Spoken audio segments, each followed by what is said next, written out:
Hallelujah, praise God. നമ്മെ കാണുന്ന അഗ്നിജാലയ്ക്കത്തുള്ള കണ്ണുള്ളവനായ യേശു കർത്താവിൻ്റെ നാമത്തിലുള്ള സ്നേഹവന്ദനം. നമ്മുടെ കർത്താവിൻ്റെ കണ്ണുകൾ എപ്പോഴും നമ്മെ നോക്കിക്കൊണ്ടിരിക്കുകയാണ്. നമ്മൾ പഴയ നിയമത്തിലും പുതിയ നിയമത്തിലും ഒക്കെ നോക്കുകയാണെങ്കിൽ ജീവജാലങ്ങളെ എല്ലാവരെയും നോക്കിക്കൊണ്ടിരിക്കുന്നതായ ഒരു യഹോവയുടെ കണ്ണുകളെ പറ്റിയിട്ട്, നമ്മുടെ കർത്താവിൻ്റെ കണ്ണുകളെ പറ്റിയിട്ട് നമുക്ക് നല്ലവണ്ണം കാണുവാനായിട്ട് സാധിക്കും. He does not sleep and not slumbers. Hallelujah, സ്തോത്രം. ഉറങ്ങാതെ മയങ്ങാതെ നമുക്ക് വേണ്ടി കാവൽ ചെയ്തിരിക്കുന്ന ഒരു ദൈവം. അതിനാൽ നമ്മൾ തനിയെ ഇരിക്കുമ്പോൾ എന്തെങ്കിലും ചിന്തിക്കാമെന്നോ പറയാമെന്നോ തന്നെ എന്തെങ്കിലും ചെയ്യാം, ആരും കാണുന്നില്ലല്ലോ എന്നൊന്നും ചിന്തിക്കരുത്.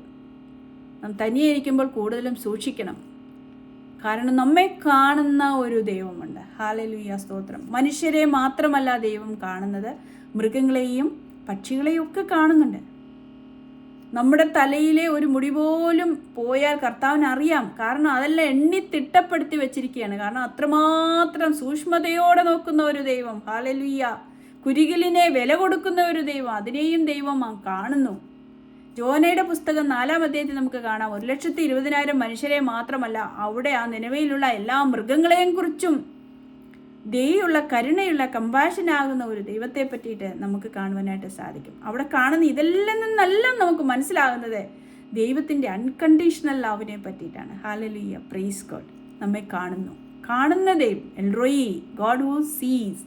നമ്മെ കാണുന്ന ഒരു വലിയ ദൈവം. ഹല്ലേലൂയ, സ്തോത്രം. നമ്മൾ പലപ്പോഴും ചിന്തിക്കാറുണ്ട്, നമ്മെ ദൈവം കാണുന്നു, അതിനാൽ എൻ്റെ പ്രശ്നങ്ങളെല്ലാം അങ്ങ് പരിഹരിച്ചു തരും എന്നൊക്കെ നാം ചിന്തിക്കാറുണ്ട്. എന്നാൽ വചനം എന്തു പറയുന്നുവെന്ന് നമുക്കൊന്ന് നോക്കാം.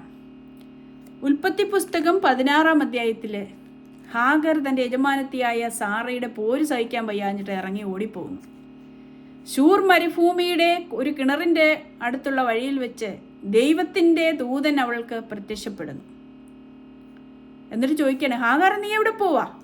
നീ സാറയുടെ ദാസിയല്ലേ, നീ എങ്ങോട്ടാ പോന്നേ? അവളുടെ വഴി തടഞ്ഞു. ഹല്ലേലൂയ, സ്തോത്രം. യഹോവയായ ദൈവം ഹാഗറിനെ കണ്ടു, അവളുടെ പ്രശ്നവും കണ്ടു. എല്ലാം അറിഞ്ഞിട്ട് ദൈവം തൻ്റെ ദൂതനെ അയച്ച് ഹാഗറിൻ്റെ വഴിയെ സ്റ്റോപ്പ് ചെയ്തു. ഹല്ലേലൂയ, സ്തോത്രം. എന്നിട്ട് പറയുകയാണ്, നിന്റെ പ്രശ്നം ഞാൻ ഇന്ന് സോൾവ് ചെയ്യുകയല്ല, ഞാൻ നിനക്കൊരു ഇൻസ്ട്രക്ഷനാണ് തരുന്നത്. You go back to your mistress. Hallelujah, സ്തോത്രം. നീ അവൾക്ക് പോയി കീഴടങ്ങി വസിക്കുക. Hallelujah. Go back to your mistress and put with her abuse. ആ പ്രശ്നത്തിലോട്ടങ്ങ് നീ തിരിച്ചു പോയാൽ മതി, അതാണ് ഞാൻ ആഗ്രഹിക്കുന്നതെന്ന് ദേവദൂതൻ പറയുകയാണ്. അവിടെ അവൾക്കൊരു പ്രശ്നത്തിനൊരു പരിഹാരമില്ല. ആ പ്രശ്നത്തിലോട്ട് ഹാഗർ ഒരുപക്ഷെ നാണം കെട്ട് ഇറങ്ങിപ്പോയതാ, ഇനി തിരിച്ചൊന്നും വിളിച്ചിട്ടൊന്നുമില്ല, എന്നിട്ട് തിരിച്ചു ചെല്ലുകയാണ്. അപ്പോൾ അതവൾക്ക് കൂടുതലും ക്ഷീണമായി കാണുമല്ലേ? എന്തുകൊണ്ടാണ് ആ ഹാഗർ ഇറങ്ങി ഓടിപ്പോയിടത്തു നിന്ന് വീണ്ടും ദേവദൂതൻ പറഞ്ഞപ്പോൾ തിരിച്ചു വന്നത്? നമുക്ക് 16-ാം അധ്യായത്തിൽ ഇവിടെ കാണാൻ പറ്റും. എന്നെ കാണുന്നവനെ ഞാൻ ഇവിടെയും കണ്ടുവല്ലോ, നീ എന്നെ കാണുന്നു. ഹല്ലേലൂയ, എന്നെ കാണുന്നു. ഹാഗറിന് നല്ലവണ്ണം മനസ്സിലായി എന്നെ കാണുന്നുവെന്ന്. ഹാഗറിനെ കാണുന്ന ഒരു ദൈവത്തെ ഹാഗർ അറിഞ്ഞു. എൽറോയി, ഹല്ലേലൂയ, ഗോഡ് ഹു സീസ്. കർത്താവിന് കണ്ണുണ്ട്, കർത്താവിന് കാണാൻ കഴിയും എന്ന് മിസ്രയീം അടിമയായ ദാസിയായ ഹാഗറിന് മനസ്സിലായി. ഇന്ന് പലർക്കും മനസ്സിലാകാത്തൊരു കാര്യമാണ്, ദൈവം നമ്മെ കാണുന്നു എന്നുള്ള ഒരു വിവേകം നമുക്കില്ല. എന്തുകൊണ്ടാണ് ഇതിവിടെ ഹാഗർ പറഞ്ഞത് എന്നെ കാണുന്ന ഒരു ദൈവമെന്ന്?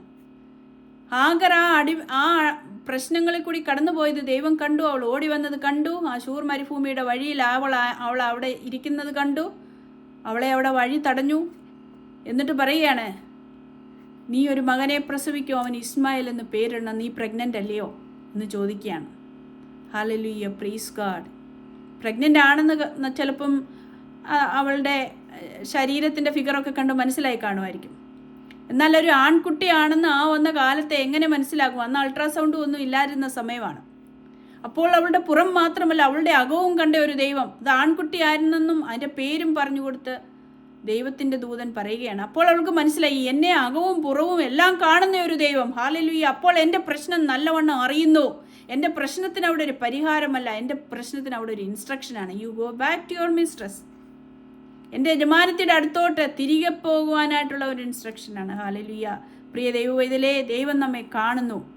പ്രിയ കുഞ്ഞെ, നിന്നെ കാണുന്നു. ചിലപ്പോൾ നിൻ്റെ പ്രശ്നത്തിന് അന്നേരം പരിഹാരം അല്ല, അപ്പോൾ ഒരു ഇൻസ്ട്രക്ഷൻ ആയിരിക്കും ദൈവം തരുന്നത്. എപ്പോഴും നാം പരിഹാരം ചോദിച്ച്, അയ്യോ എൻ്റെ ജോലിസ്ഥലത്ത് ഭയങ്കര പ്രോബ്ലമാണ്, ബുദ്ധിമുട്ടാണ്, എൻ്റെ ആ ലീഡറെ അല്ലെങ്കിൽ എൻ്റെ സൂപ്പർവൈസറെ അല്ലെ എൻ്റെ ഒരു മാനേജരെ, കർത്താവെ ഇവൾക്ക് എന്തെങ്കിലും ഒരു ശിക്ഷ കൊടുക്കണമേ, ഇവളിൽ നിന്ന് എന്നെ ഒന്ന് വിടുവിക്കണമേ, അല്ലെങ്കിൽ അവരെ അവിടെ നിന്ന് ഓടിച്ചു വിടണമേ. അല്ല, നോ നോ നോ നോ. നീ അവിടെ ഇരിക്കണം. നീ അവിടെ ഇരുന്ന് ദൈവം ചെയ്യുവാൻ പോകുന്ന വലിയ പ്രവൃത്തികളെ കാണുവാൻ തക്കവണ്ണം നീ കീഴ്പ്പെട്ടിരുന്നെങ്കിൽ മാത്രമേ അതിനുള്ള കൃപ നിനക്ക് ലഭിക്കത്തുള്ളൂ. അതുകൊണ്ടാണ് ദൈവത്തിൻ്റെ ദൂതൻ അവളോട് പറഞ്ഞത്, നീ പൊക്കോ, നീ തിരിച്ചു പോ, നീ പ്രഗ്നൻ്റ് അല്ലയോ, നീ ഒരു മകനെ പ്രസവിക്കും. ഹല്ലേലൂയ. അവിടെയുള്ള കുറേ അനുഗ്രഹങ്ങളെ പറ്റിയിട്ട് അവളോട് പറയുന്നുണ്ട്. അതുകൊണ്ട് പറയുകയാണ്, എന്നെ അകവും പുറവും എല്ലാം കണ്ടു, പ്രഗ്നൻ്റ് ആയിരുന്നെന്നും കുഞ്ഞാണാണെന്നും എല്ലാം കണ്ടു പറഞ്ഞ ദൂതന് ദൈവത്തിൻ്റെ ആത്മാവ്, ആ ദൈവത്തെ അവൾ അവിടെ കാണുകയായിരുന്നു. എന്നെ കണ്ടവൻ ഇവിടെയും എന്നെ കണ്ടു. ഹല്ലേലൂയ, ഹല്ലേലൂയ, സ്തോത്രം. ദൈവം നമ്മെ കണ്ടെങ്കിൽ അപ്പോൾ ഒരു പരിഹാരമായിരിക്കത്തില്ല, ദൈവത്തിൻ്റെ വലിയ പദ്ധതിയിലേക്കുള്ള നമ്മൾക്കുള്ള വഴികളാണ്. ഹല്ലേലൂയ. അതിനുവേണ്ടി നാം ചിലപ്പോൾ കീഴ്പ്പെടേണ്ടി വരും. ആ ഇൻസ്ട്രക്ഷൻ നമ്മൾ അനുസരിക്കേണ്ടതായിട്ട് വരും. ഹല്ലേലൂയ. അതൊരു പക്ഷേ പെയിൻഫുൾ ആണല്ലേ, പ്രത്യേകിച്ച് തിരിച്ച് നാണം കെട്ടുപോയി വീണ്ടും ആ മിസ്ട്രസ്സിന് കീഴ്പ്പെട്ടിരിക്കുക എന്നൊക്കെ പറയുന്നത് വളരെ ബുദ്ധിമുട്ടുള്ള കാര്യമാണ്. എന്നാൽ അവൾ അറിഞ്ഞു, അവളുടെ അകവും പുറവും കണ്ട ഒരു ദൈവത്തെ അവൾ അതിനു വേണ്ടിയിട്ട് അവൾ ഒബേ ചെയ്തു. ഹല്ലേലൂയ, സ്തോത്രം. അതുപോലെ തന്നെ അബ്രഹാമിന് നമുക്കറിയാം, ഉൽപ്പത്തി പുസ്തകം 15-ാം അധ്യായത്തിൽ അബ്രഹാമിന് യഹോവ പ്രത്യക്ഷപ്പെട്ടിട്ട് പറയുകയാണ്, ഹല്ലേലൂയ, സ്തോത്രം, ഞാൻ നിൻ്റെ അതിമഹത്തായ പ്രതിഫലമാകുന്നു, പരിചയം അതിമഹത്തായ പ്രതിഫലവുമാകുന്നു, ഞാൻ നിൻ്റെ പരിചയം അതിമഹത്തായ പ്രതിഫലവുമാകുന്നു എന്ന് 15-ാം അധ്യായം 1-ാം വാക്യത്തിൽ യഹോവ വന്ന് അബ്രഹാമിനോട് പറയുന്നുണ്ട്, അരുളി ചെയ്യുന്നുണ്ട്. അപ്പോൾ അബ്രഹാം ചോദിക്കുകയാണ്, എനിക്ക് എന്തുവാ കിട്ടുന്നത്? അപ്പോൾ ദൈവം പറയുകയാണ്, ഊരിൽ നിന്ന് ഞാൻ നിന്നെ കൊണ്ടുവന്ന യഹോവ ഞാനാ, നിനക്ക് കുഞ്ഞുങ്ങളില്ല എന്ന് എനിക്ക് നന്നായിട്ട് അറിയാം കേട്ടോ. ഹല്ലേലൂയ, സ്തോത്രം. നിന്നെ ഊരിൽ നിന്ന്, വിഗ്രഹങ്ങളെ സേവിച്ചിരുത്തിടത്തു നിന്ന് ജീവനുള്ള എന്നെ സേവിക്കുവാൻ വേണ്ടി ഞാൻ നിന്നെ വിളിച്ചു വരുത്തി ഇറക്കിക്കൊണ്ടുവന്ന് ഇവിടത്തോളം നിന്നെ നടത്തിയെങ്കിൽ നിന്റെ ഇല്ലായ്മ എന്തുവാണ്, നിന്റെ പ്രശ്നം എന്തുവാണെന്ന് നല്ലവണ്ണം അറിയുന്നുവെന്നാണ് യഹോവയായ ദൈവം അബ്രഹാമിനോട് പറഞ്ഞത്. നീ എനിക്ക് എന്ത് ചെയ്യും, എനിക്ക് മക്കളില്ലല്ലോ എന്നാണ് അവിടെ 15-ാം അധ്യായത്തിൻ്റെ ആദ്യ ഭാഗങ്ങളിൽ പറയുന്നത്. അപ്പോൾ യഹോവ അതിൻ്റെ 7-ാം വാക്യത്തിലോട് പറയുകയാണ്, ഊരിൽ നിന്ന് ഞാൻ നിന്നെ കൊണ്ടുവന്നു എങ്കിൽ നിനക്ക് വേണ്ടതെല്ലാം ചെയ്യുവാൻ, നിന്റെ പ്രോബ്ലത്തിന് പരിഹാരം ഞാനാണ്.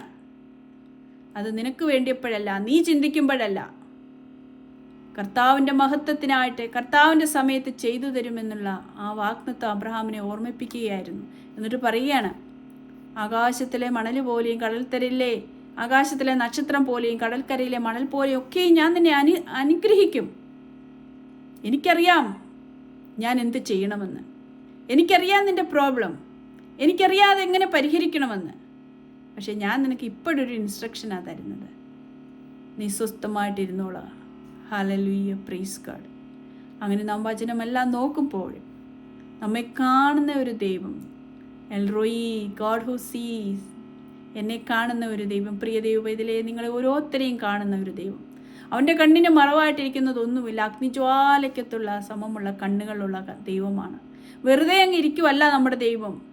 പല രാജ്യത്തിലെ രാജാക്കന്മാർക്ക്, എൻ്റെ രാജ്യത്തിലെ പ്രധാനമന്ത്രിക്കോ പ്രസിഡൻറ്റിനോ ഒന്നും നമ്മളെ ആരെയും അറിയത്തില്ല. എന്നാൽ അതുപോലെയല്ല നമ്മുടെ രാജാതി രാജാവ്, കർത്താതി കർത്താവായി വാഴുന്നവൻ നമ്മളെ അറിയുക മാത്രമല്ല, നമ്മുടെ അകവും പുറവും അറിഞ്ഞ് നമ്മുടെ ഓരോ മുടികൾ പോലും എണ്ണി നോക്കുന്ന ഒരു ദൈവത്തെ പറ്റിയിട്ടാണ് ഞാൻ സംസാരിക്കുന്നത്. ഹല്ലേലൂയ. അത്രമാത്രം നമ്മളോട് സ്നേഹമുള്ള ഒരു ദൈവം, അത്രമാത്രം നമ്മെ സൂക്ഷിക്കുന്ന ഒരു ദൈവം. അതിനാൽ ഗോഡ് ഹു സീസ്, നിൻ്റെ പ്രോബ്ലം കണ്ടില്ല എന്ന് വിചാരിക്കില്ല കേട്ടോ. നിൻ്റെ പ്രോബ്ലം ദൈവത്തിന് നല്ലവണ്ണം അറിയാം, നിന്നെ അറിയാം, നിൻ്റെ ഉള്ള എല്ലാ അവസ്ഥകളെ അറിയാം, നിൻ്റെ വിചാരങ്ങളെ അറിയാം, നിൻ്റെ ചിന്തകളെ അറിയാം. നീ എന്ത് ചെയ്യണമെന്ന് ഓർത്ത് ഭാരപ്പെടേണ്ട, ആ കർത്താവിൻ്റെ കയ്യിലോട്ട് സബ്മിറ്റ് ചെയ്ത് കൊടുത്താൽ മതി. ഹല്ലേലൂയ. അതിന് വേണ്ടതായ പരിഹാരമാണോ ദൈവം തക്ക സമയത്ത് എത്തിക്കും. അതിന് വേണ്ടതായ ഇൻസ്ട്രക്ഷനാണോ അത് നമ്മൾ ഫോളോ ചെയ്താൽ മതി. ഹല്ലേലൂയ, സ്തോത്രം, സ്തോത്രം, സ്തോത്രം. നിങ്ങളെല്ലാവരെയും കർത്താവായ യേശു ക്രിസ്തു അനുഗ്രഹിക്കട്ടെ എന്ന് ഞാൻ പ്രാർത്ഥിക്കുന്നു. സ്വർഗീയ സന്തോഷത്താൽ സമാധാനത്താൽ ഇന്നെല്ലാവരെയും നിറയ്ക്കട്ടെ എന്ന് പ്രാർത്ഥിക്കുന്നു. God bless you all.